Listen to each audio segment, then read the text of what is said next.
Hey, what's going on? It's Wally Lockard with Urban Grind Television, executive producer and founder. I'm also co-executive producer of the Booth Radio in Chicago. It's a syndicated radio show, and co-editor-in-chief of Urban Grind Lifestyle magazine. Urban Grind TV was a brainchild. Actually, my story goes back a little bit further. So I started, I grew up writing music, loving music, and like most kids, right, poetry and things. So I always had a secret love of music, and it's a lot to jump out and say I want to be in the music industry. That's like saying I want to be an astronaut when you're a poor Spanish kid from 18th Street in Chicago. I want to create something, an avenue or platform, so nobody goes through what we're going through right now with not having a lot of money or no money, and not being connected, right? Didn't know anybody. So we created Urban Grind TV. I remember I sat at the conference table in the other room and came up with the name, because I was like, what are we doing? What are we doing here? We're grinding, right? This is a hustle. This is what we do. If you want to make it in this business, it's a grind. You want guaranteed money, go work at a bank or something, because this is probably not the career for you.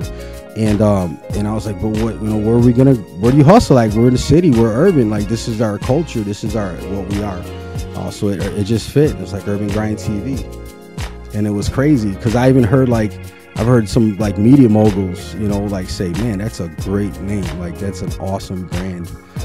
So we started Urban Grind TV, and 9 years ago, 2009, on a whim. I didn't even own a camera when I first started. I did music for 9 years, so I didn't know anything about video production. I just knew I had an idea. I had a vision. I had been directing videos. I would hire somebody, but I was all on it. Hey, I want this, like this. And I learned a lot.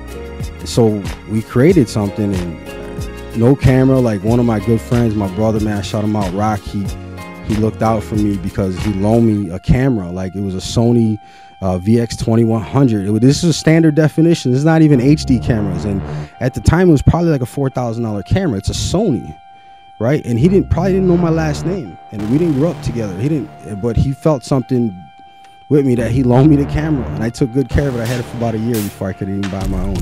I want to show the world through my eyes, what it would be like being a kid and going through, even though we were grown, a kid that loved hip hop. That's where I go back to. That's the core of this. What did you want to see? What access did you wish you had, and what industry do you wish existed in your city? That's what I wanted Urban Grind to be. That's the experience. So we started the show. I took the pilot in, and I pitched it, and they were like, well, what's it about? And I told them, and they said, well, we'll call you within 2 weeks. And it was a 58-minute show, and so I turned it in. I got back here to the studio. It was 56 minutes into it, and I got a phone call. And they called me, and they said, hey, can you do 12 more of these? And I was like, oh, yeah. I'm like, I probably got 2 or 3 ready to go. And they says, all right, get back here. We got some paperwork. We got to talk. So, that's how we started. And the twist to it is the guy who was doing it with me was a producer. He was established, does major productions. He had a family emergency, and he had to leave out of the country for 2 months. And I literally got a phone call hey Wally, my grandma's sick. I got to leave the country for a couple months and this and that. I'm like, okay, I'm sorry, man. What can I do? He says, I got it. He says, I'm just letting you know that all your footage and the stuff that we shot and it's not edited, he says, it's with my doorman downstairs, and you got to pick it up on the way to the airport. So I went over there and I picked up this vanilla envelope that had my future in it after 3 shows of great shows. And I'm like, what am I going to do? So I bought a MacBook Pro. No, it was a MacBook because I couldn't afford the Pro yet. I bought a MacBook, and I downloaded some footage, and I taught myself to edit. And I turned it in, and I got a call from the station hey, who edited this show? What happened to the other guy? That's literally the call I got, and I was honest with him. I said, listen, the guy who was doing it, he had all the credentials and everything, but he just left. He got a family emergency, but I really want this. If you'll work with me, man, I'll make this happen, please. And he called me up there, and he sat with me for 2 hours, and he showed me what I needed to fix. And it still took me a couple of episodes to get it all smooth, but I got it down. And I edited myself the first probably 5 seasons. of the television show. We're on 17 right now. John's probably been doing the rest. So we're 400 or 500 episodes in. 58-minute show every week from scratch. Commercials, music videos, content. Everything from midget bowling to Joe Jonas. So that's how I got into Urban Grind TV, and I know it's a long story, but it just shows the background. It was a need. It wasn't that I wanted to be in the TV business. You know, I wanted to be in the music business, and I am. But my avenue was different, and I created a value by being a value to other people. I got on there. I didn't just throw my friends and my label and my people on there. I didn't. I really looked for talent. I really built a network, and it was ingrained. And when we started Urban Grind TV, it was called Work in the Streets. Like, that was our motto, because we were really out there, like, out hitting the pavement everywhere. Anything that was going on, we were there. And we not only were there, you see how many people in the other room? 10 to 15 people. There'd be that many people at every taste, every festival, everything out there working. Not understanding how the city of Chicago, third biggest market, does not have an industry the way it needs to be. And we still don't. So that's what we're here for. I'm trying to change the culture here. I'm trying to be a part, just a link in the chain. That's it. Something to build on, and I really think that we have some of the most fascinated people, the most talented people here. Every genre, blues, freestyle, house. It's not just hip hop. And I think I want to share that with the world, and there was no way of doing it, so we made it. With the FubuTV Network, we were looking to fill the niche of the national audience. The people that didn't live in Chicago, that love Chicago culture, and they love our music, and they love our food, and they want to be. I wanted to spread the love. I wanted to spread the art, spread the culture. Let's show them our comedians. Let's show them our museums, our stadiums, our entertainers. Fubu did us that huge, tremendous honor of giving us a platform on a bigger scale. I had an opportunity with like actual network here in Chicago, season 1. I got a phone call, I got a meeting, I got paperwork, and they offered me a significant amount of money for Urban Grind Television to do it. Life-changing. Not like millionaire, but good money for a guy that didn't know it and did it on a whim. And what they says, well, look, we got to unurbanize it a little bit. And I'm just keeping it real. I'm telling you what they told me, and I was like, what do you mean? Like, I don't understand, because I don't see color. Like, I honestly don't. I don't look at people. That is not what I'm for. That's not what eyes are for. So they're like, well, you know, if you had more of this, we feel like, you know, you're limited in money in that market because of sponsors and this and that. And I was like, no, you're not. Like, we spend money. Like, our urban market, like, there's big money. Like, we spend a lot of it. We spend all of it. Like, what we have, we do. And they said, we want you to think about it, and you know, you got whatever 5 days, 7 days, and you get back to the lawyer, and you let us know if you want to play ball. And I thanked them. You know, I think a few days later, I slept on it. I thanked them, and I said, this is probably not the opportunity for us. And like, nobody, I don't think anybody's ever heard this story. This is exclusive I'm giving you guys. But the people that were around my circle at that time, so we passed on it because they were trying to change it, and they didn't see the beauty of it. And me saying that's like an infant, like, I just got it, I just made it. I know it's not at its potential, and you want to change it already. So we held on strong. So we worked, and the right opportunity presented itself where we had this show, and people are like, this is awesome. How can I get it over here? Why am I not getting it here? Because we're traveling, we're doing events around the country, and people are like, hey, we want to see it in Alabama, like Memphis, Tennessee. What's going on? You guys should get it out here. That's what I would hear, and I got tired of hearing it. So we pursued a situation, and it's like anything, you have to put up. So we send them stuff. We showed them content, footage, our track record. I'm sure they did research themselves before they would even deal with us. I can't imagine. And it took a little while to work everything out to where it's right, and it's a wonderful opportunity. I am humbled and honored to work with, like, this is a global brand. I mean, they're, you know, how do you measure their contributions to the culture? It's huge. I grew up wearing Fubu. You asked me that. Like, I had a Fubu jacket. I was mad somebody burned it. It was a throwback. Somebody pushed it up against a heater and it burned. But like, I liked Fubu. I loved it. I love the For Us, By Us, and I'm excited about the opportunity to even be affiliated with something like that. And I'm gonna tell you what, we ain't gonna let them down. We're gonna keep coming, and Chicago has so much to offer. So I'm just excited about this partnership and this opportunity to be out there and be seen and represent. And I think we've got incredible things. So I don't think they know what they did. They just let us out the box. I've never felt like I was a local show. I never felt for 9 years I was a Chicago TV show. I says, if we're talking competition, I was competing my whole life with BET and MTV and anybody that's out there. That was the level I knew we were playing on, and I knew once people seen it, they would see the value of it and the contribution, and they would pick it up. So from Urban Grind Television, which is our flagship show, we have our radio program syndicated across the country. It's like 15 states overseas. So we do radio, and within the radio show, we've got a sports show, UGTV Sports World with Rusty Blade. Like, they have their own thing, and they bring on MMA fighters and boxers. I've got Behind the Grind, which is my show that I do, and I talk to industry people and tastemakers, behind the scenes people I'm interested in, because I was never big on being an artist or being that guy. I like being the guy behind the guy. We got a cooking show, as I mentioned. We do a cypher, a battle rap. So I do things that I like. When I first started, I like to eat, I like to laugh, and I like to have a good time, and I like to hear music, and that's what I did. And I felt like, hey, as long as I'm not too specific, that other people might like this too. Absolutely.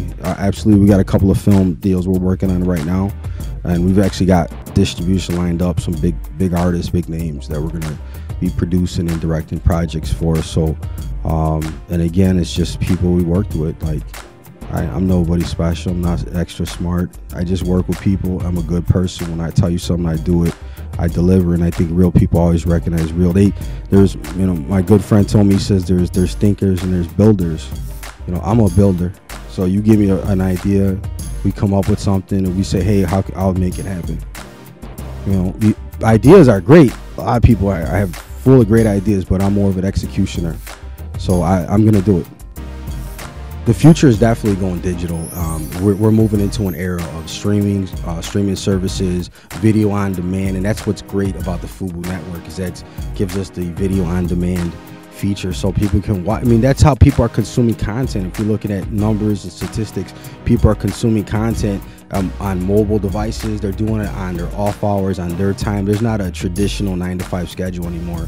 And if you talk millennials and other people, they're not on those hours, so they want it when they're on the train to work, or they're in the bathroom, or whatever they're doing. So you got to look at how people consume media, and it's the future. And I'm excited about being on these platforms. And we have like a Roku. This is another exclusive you guys are getting that's rolling out in the next week or two. So we'll have a Roku channel and smart apps and stuff like that. You'll be able to catch Urban Grind TV on multiple networks, on different networks. So this is the future. Like, I love it. I think it kind of levels the playing field a little bit, because it makes it more accessible. It makes it accessible for other urban grinds. That's what I want to do. I want to find the Urban Grind TV in Cincinnati, Ohio. Like, that's the guy I want to meet today. I'm more excited about meeting him than an artist. Why? Because I want to work with him. I want to put him on with us, and I want to build. And I want to find the guy in Indiana, and I think that we can work together.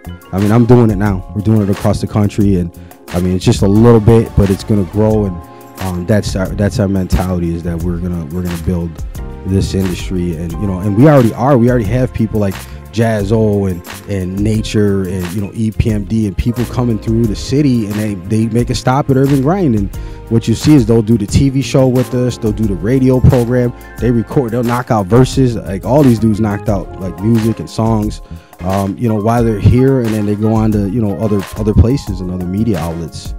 So that's all I wanted to be, is I wanted to have that door open. So if they're watching, the door is open. We want them to reach out to us, because we're here, and we have a platform and an opportunity for people to shine, and that's all we really want to do, is spread the love. You want to break into other markets, you got to have good content. Make sure it's creative, make sure it's original, make it entertaining.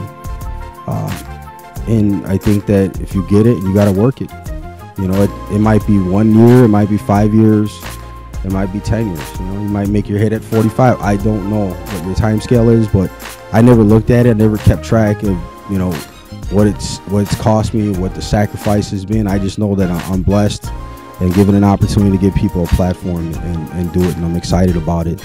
And I would tell those people one last thing is that you can't make money and excuses at the same time. So don't say you can't afford a camera. Don't say you can't afford to get there. You gotta be willing to work for it, you know, where you gotta work 2-3 jobs to support your love or your passion, just like you would do it if you had a child or a family, right? You work to support them. Well, this is your baby. If you want to be in this, if you want it to grow, then you better be able to nurture it, and it takes time, it takes funds, it takes resources. So don't make excuses. The moment I knew like this was real and I had to do it, I think was the night I was sitting at that computer trying to teach myself to edit footage and pulling my hair out, and I'm like, I'm not gonna let this beat me. Like, this ain't gonna stop. Like, all this thing. Like, I made a promise. Like, I started something, I finish it. I think that was the moment I said, this is gonna be what I gotta do. And you don't see, if you go into this business thinking about money and fame, like, you're not gonna last, and you're gonna tap out, and you're gonna go get a job and do something else. I just did it because I loved it, and then once through the love, I realized that I had a need, I had a gap, there was something missing that I felt that, you know, without being prideful, that I felt like I could help fill. There was a need out there, and if I can't fill it, then maybe I can inspire someone else that'll help fill it. Maybe we'll do it together. But that's what I was looking for. I want to fulfill a need. There's great people out here. How do we hear them? Why don't they know about us? Why don't they know, like, the Chicago Music Awards been going on for 37 years in Chicago? Why has that not been nationally broadcast? Maybe it has before, I don't know. But why is it not now? We're Chicago. Like, we breed the best talent, A&Rs, executives, music producers. They all come out of our city, right? So why don't we have that? We're going to have it now. It's coming. I'm telling you now, I'm going to, all these festivals and things that we're doing, we're going to put them on a national platform. And we're still going to be in Chicago doing our show here too. Social media, as far as urban grind television, is, I mean, it's important. I think it's probably better than it ever has. But it's cool because it allows you direct contact to people that you might not run into. Even if you're in the same event, you could be on the same stage that you might not ever get to, and you have a way to, like, message this person and say, hey, would you come do my show? Or, hey, you know, I want to do a verse with you, or, hey, you know, how can you book me, or, hey, can you listen to my music? And obviously it's a double-edged sword, but I think that it puts everybody, literally, it connects us. It gives us the opportunity. Now it can give you bad stuff, or it can give you good stuff, depending on what energy you project. So if you want to portray negative stereotypes and energy, then that's what you're going to attract. I'm a firm believer in it. So I want to project positivity. That's why we don't talk about guns. We don't do violence and stuff. You can express yourself. You can talk about it because that's your freedom of speech. That's your right, and that's your passion. And I don't want to squash that, but we just want to do it in a constructive manner, a manner that's going to build people up, not tear us down. Somebody would ask me, hey, what's the worst advice that you can give someone? Like, because people always talk about the good things, right? They don't talk. You learn more from your failures. You learn more from the things you do wrong. They teach us more than our success or our wins, right? So I think that more people need to focus on the failure because it teaches a tougher lesson. It leaves more of a lasting impression. And I would say, tell those people the biggest mistake they can say is no sometimes. Sometimes when you start out, you have to say yes to everything. When you get established and you get going, yeah, of course you're going to have to say, no, I can't, because you can't take on too much. But when you start out, you got nothing. What do you have to lose? What do you got to lose? What? Some pride? Some ego? Then you're not in the business for the right thing. If you were in the business for the right reason, because you love it, then you're not going to do that. You know, but say yes. Like, you guys got opportunity to see me in action a little bit. Like, I'll give you a shot. Like, hey, you got an idea? Let's try it. Let's do it. You know, I still say yes. Because it's a great opportunity. You can't be scared. You don't think about how. You got to have faith, right? We walk in faith. Don't think about how and technicalities, and don't think about it. If this is what you want to do, you're going to do it. We all got the same 24 hours, right, in a day. Is what you do with your time is what's important. And there's no excuses. It just doesn't work. You know, if I can do it, you can do it. There's nothing special. Like I said, it's just grind. It's just hustle. It's being a stand-up person when you meet them, make an impression, Be real with people and do what you say you're going to do. Never overpromise and underdeliver. Always overdeliver. Give them more than what they asked for. You'll never lose. So you can check out Urban Grind TV at urbangrindtv.com. That's our website. On there, they can click on the television show. They can check out the magazine, which is Urban Grind Lifestyle Magazine. See, it's Urban Grind Lifestyle Magazine right there. Bam, check it out. So they can check out Urban Grind Lifestyle Magazine, which is our quarterly publication. And we cover music, entertainment, industry, culture, and fashion. It's print, it's digital. They can get it at the Villa stores, some detail art, barbershops, online. It's free. Hit us up, man. I'll bring you some copies. You need some copies. Maybe not me personally, but we'll have somebody bring you out some copies to your stuff. And you can check out everything we got going on. Everything is at Urban Grind TV. Urban Grind TV. And then we got a toll-free number. They can hit us up. That's 888-380-1913. Hit the line up and get your grind up.